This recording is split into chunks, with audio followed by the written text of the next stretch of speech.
भारत ने अपने defence sector में एक और बड़ी उपलब्धि हासिल कर ली है। दरअसल भारत ने अपनी न्यूक्लियर मिसाइल न्यूक्लियर सबमरीन से चलाई है। मतलब मिसाइल खुद न्यूक्लियर बॉम्ब गिराने में सक्षम है और जिस सबमरीन से चलाई गई है वो सबमरीन न्यूक्लियर सबमरीन है। दुनिया में सिर्फ ऐसे 6 देश हैं जिनके पास ऐसा कॉम्बो है। अब जान लेते हैं कि न्यूक्लियर सबमरीन क्या होती है। तो न्यूक्लियर सबमरीन ऐसी पनडुब्बी होती है जो बहुत दिनों तक लगातार पानी में रह सकती है। अब सबमरीन का पता दुश्मन या तो उसके इंजन से लगाता है या पानी में हो रही मूवमेंट से लगाता है। जब पानी में हलचल होती है तो सैटेलाइट उस हलचल को पकड़ लेता है, लेकिन न्यूक्लियर सबमरीन में इंजन से पता लगाना बहुत मुश्किल होता है। और जब ये पानी के अंदर चलती हैं तो ऊपर पानी में भी कोई मूवमेंट नहीं होती, तो इनको सैटेलाइट से देख पाना बहुत मुश्किल है। भारत ने आईएनएस अरिघात से K4 मिसाइल का परीक्षण किया।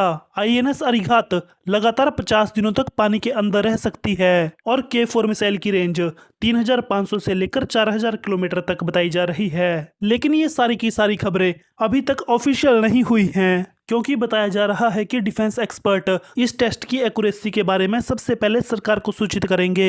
उसके बाद इसकी जानकारी ऑफिशियल की जाएगी। जो अब तक हम लोगों तक जानकारी पहुंची है वो सारी की सारी न्यूज मीडिया चैनल्स की तरफ से आई है, या यूं कहें कि सोर्सेज की तरफ से आई है। मतलब सेना के अधिकारी कुछ जानकारियों को लीक कर देते हैं बीच में से, ताकि दुश्मन देश के लोगों तक जितनी जानकारी पहुंचानी हो वो पहुंच जाए। अब सवाल उठता है कि भारत के पास इतनी सारी मिसाइलें हैं तो इस मिसाइल की जरूरत क्या थी।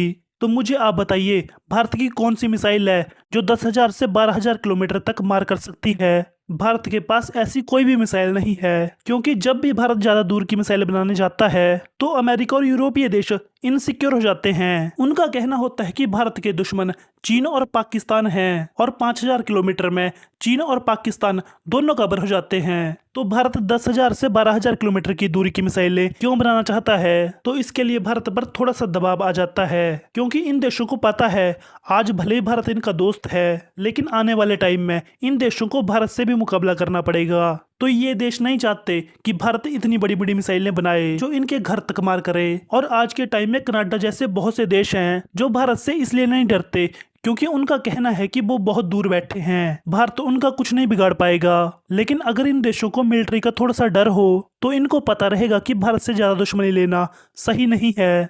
अब मान लो भारत के कनाडा के साथ कल को रिश्ते बहुत खराब हो जाते हैं और भारत को कनाडा को अपनी मिलिट्री पावर दिखानी पड़ती है, तो आज के टाइम में भारत के पास ऐसी कोई भी मिसाइल नहीं है जो कनाडा तक मार कर सके। लेकिन K4 मिसाइल ऐसी मिसाइल होगी जिसे हम सबमरीन से लॉन्च करेंगे और हम सबमरीन को पानी में कहीं भी ले जा सकते हैं। तो हम मान लेते हैं कि हमारी लड़ाई कनाडा के साथ हुई तो हम सबमरीन को कनाडा के पास ले जाएंगे और वहां से K4 मिसाइल को लॉन्च कर देंगे। तो इसलिए जरूरी थी ये मिसाइल भारत के लिए। बाकी तो आई होप आपको वीडियो अच्छी लगी होगी। वीडियो देखने के लिए धन्यवाद।